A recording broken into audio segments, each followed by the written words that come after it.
Yeah.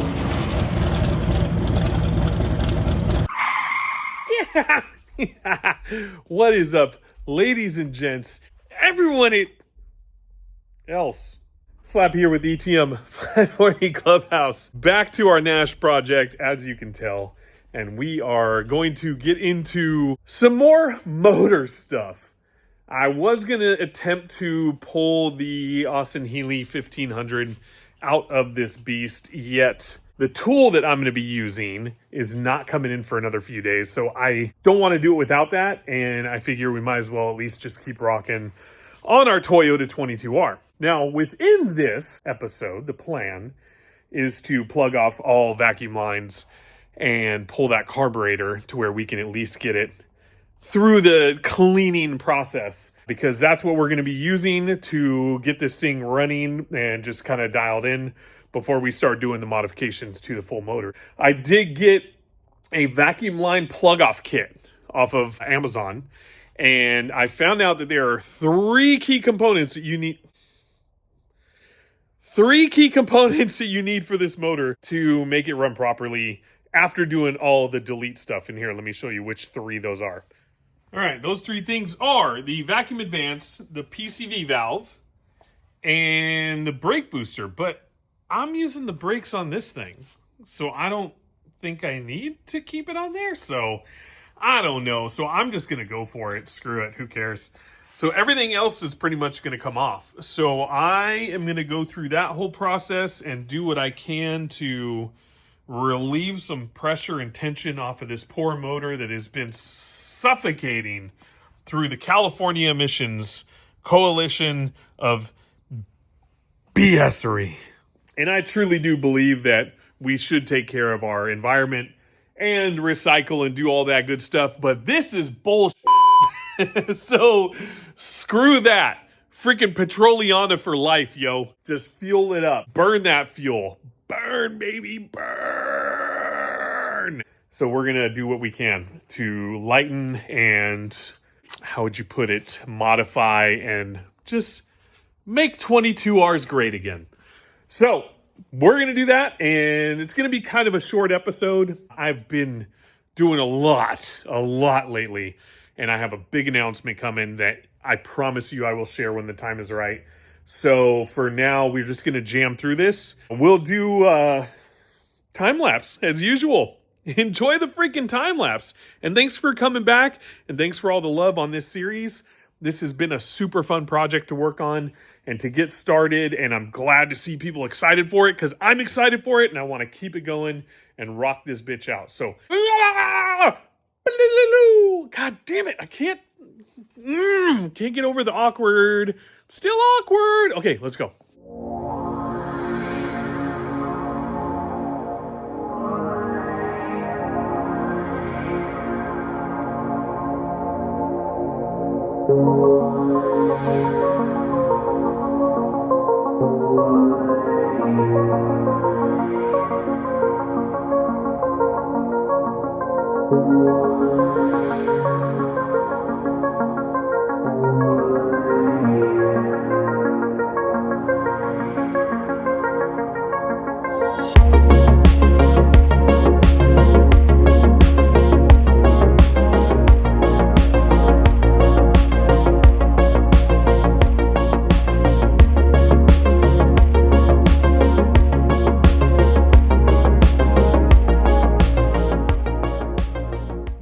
Actually went a lot quicker than I thought, which is freaking awesome, because after taking all those vacuum lines off, now I see why they say that you only need certain ones, because a lot of this other crap is literally just, I don't know, it just freaking goes to the most random places. Like, I know that we have the vacuum advance, which needs to be plugged in, but there's like, I don't know, there's all these other ones.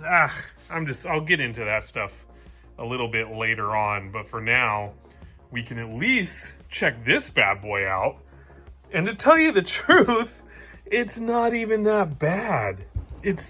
Hang on. Totally free, smooth as hell, And as you do this, and when I had some of the vacuum lines hooked up, it was producing vacuum, which was kind of interesting. And I believe it was producing it off of this pump here. Yeah. See, you can hear that. So that's sweet. So I need to learn more about these carburetors.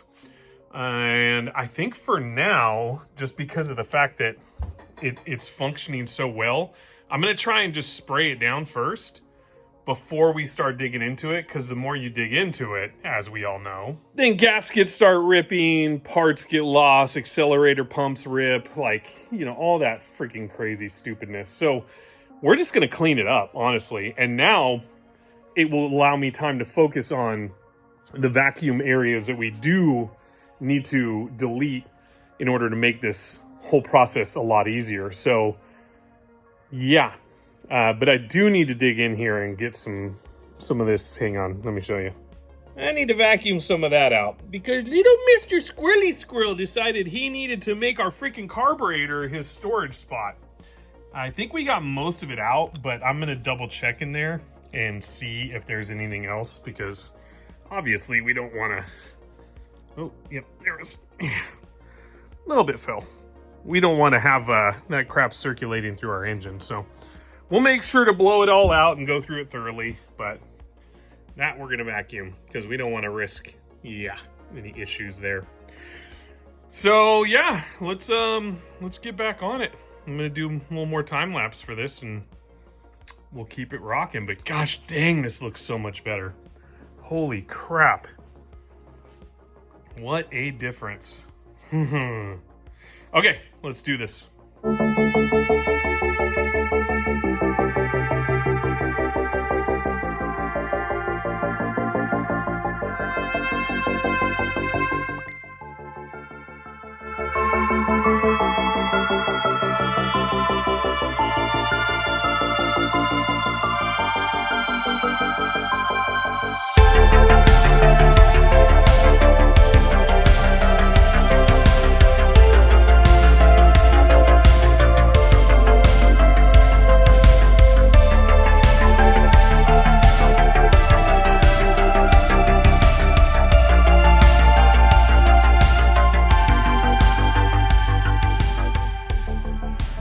Well, that's about as far as I'm willing to take it for right now, especially for the sake of cleaning, but emissions-wise, holy crap. That's crazy. And we still need to get block-off plates for those emissions, and we'll get those taken care of. But with these, I've seen people just plug these, so we're probably just going to get some plugs as far as that goes. And then I saw some other stuff down here that I got to look into. And then as far as this goes as well, and within our intake, I just want to make sure that we have all our ducks in a row. Our vacuum advance is still hooked up. I cut back on it because it really doesn't need that other stuff. So I'm going to eventually get in there with something small, cut that out, and then we'll just use rubber hose to hook those back up. But yeah, I mean, it's looking good. Pretty freaking pumped. Oh, and that is all that came off of it. Holy farts. And as usual, I'm keeping everything just in case, but wow, what the hell? California, are you freaking kidding me? Like, seriously, this is ridiculous. So I'm going to put all this off to the side. I'm going to box this up with all the other stuff that we took off. And if for some reason we need any of it, and we can probably even reuse some of the hoses, some of them are still good, then we will. But this is the stuff we're keeping. Here's our throttle control, our carburetor bolts, carb, and then our air filter gasket. So we're going to take this now and go give it a little backyard spray down. Wait, why did that sound really gross? Yeah, that sounded really gross. So we're gonna go put it in the mud sink and spray it in a pan and clean it up. Yeah, that sounded so bad. Okay, yeah, let's go do that, and then we'll I think we're gonna wrap it up. Oh, well.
right, there you go. $5 carb rebuild. Best $5 I ever spent. God, that thing cleaned up nice. Sweet. Alright, let's put this back on and check out the fruits of our labor. Oh yeah. Oh my gosh. Night and day. Holy crap. That is insane. Might as well put these back on really quick.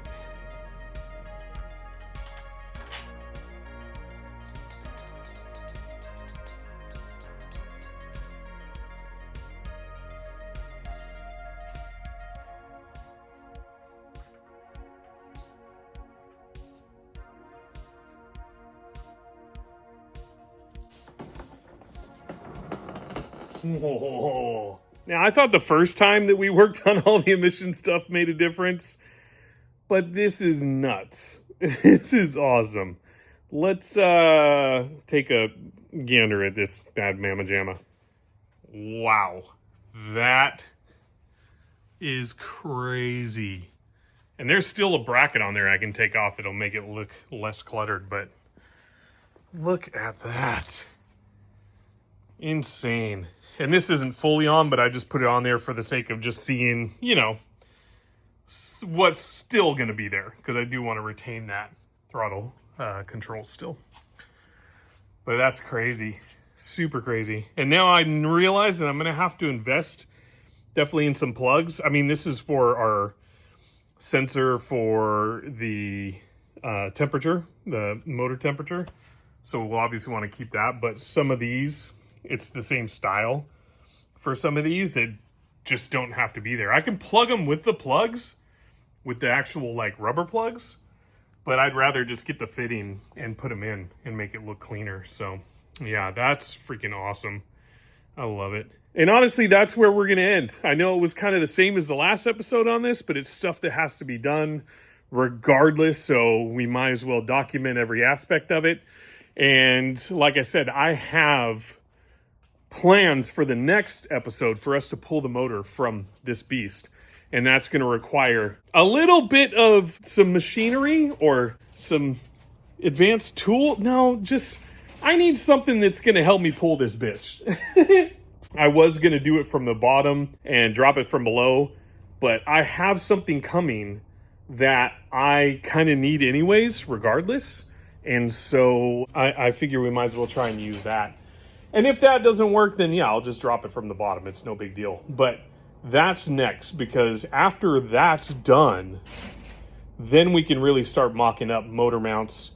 We can start working on the front suspension, doing things that we need to do that we know are going to help us get to our ultimate goal. There are plenty of things that I could be doing on this, but I'm trying to do as much as I can with the mechanical stuff first. So that way it makes it more fun to work on the other things, the fun things, the putting together interior, the cleaning up the engine bay, the small amounts of body work that need to be done, like completely deleting this stupid freaking rear tire thing, monstrosity. Why, Nash? Why? Why would you do that? You could have saved so much money on tooling for your stamps. That's ugly. Even with the tire on there, it's ugly. So yeah, we got quite a bit to do. And ooh, I just kind of came up with an idea of what we can do with it. Okay, never mind. Let's not get off track. So thank you guys so much for joining us on this very short episode. Super rad that you guys are here in general. A lot of you have been tuning into this craziness that is my life and my projects. And I freaking love every single one of you so much for it. If you want to support the channel, you can go to our Amazon wish list. I forgot. Amazon wish list. It's down in the description. There's stuff in there that we need for just projects in general, for stuff that's coming up, for stuff that we use in the shop, for just, it's just stuff. So that's a good way to help. Also, memberships. I believe that's down below or it's up there. I don't know. There's somewhere you can become a channel member. And when I upload videos, usually it's like 3 or 4 days ahead or 2 days ahead of when they actually come out. So that's another nice fun thing I do for the memberships. Also, there's like hype buttons and other stuff, and commenting and subscribing and liking. All that stuff helps us out. So please, just whenever you can and when you think of it, do it. And yeah, we'll make stuff happen. Yeah, and then I'll keep you guys posted as we move forward with the KTM. KTM is... See, I told you, I can never get a good freaking pull. Yep, that's what she looks like. She is getting a full rub down. Oh, and yes, I said it. She is getting rubbed down. So we're doing a full-blown cleanup on that thing before we actually take it out for its maiden voyage. But I had to do some electrical work, and then it snowballed. I wanted to just go ahead and dial every single thing, every nut and bolt, and get it to where when I take it out to the desert, I know for a fact that we will be good to go. So anyways, thank you guys for joining us. We'll see you in the next freaking video when we get more Nash stuff done. Yeah? Huh? I had to do it! Stop it!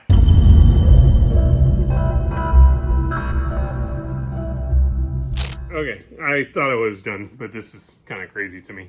So I was just putting all the emission stuff in this box, and quite literally, if you were to look at just the massive amount of things in there compared to the actual size of the motor itself, like, really? Like, come on. That's freaking insane! And this is a 1981 to 84 22R. This is from the 80s, and smog was that bad. That is a bunch of crap. Ugh. Okay, rant over, but yeah. Insane. God damn, that thing looks good. Woo! Woo! Alright. I can't wait to get this thing in there. Okay, time to go. Ah!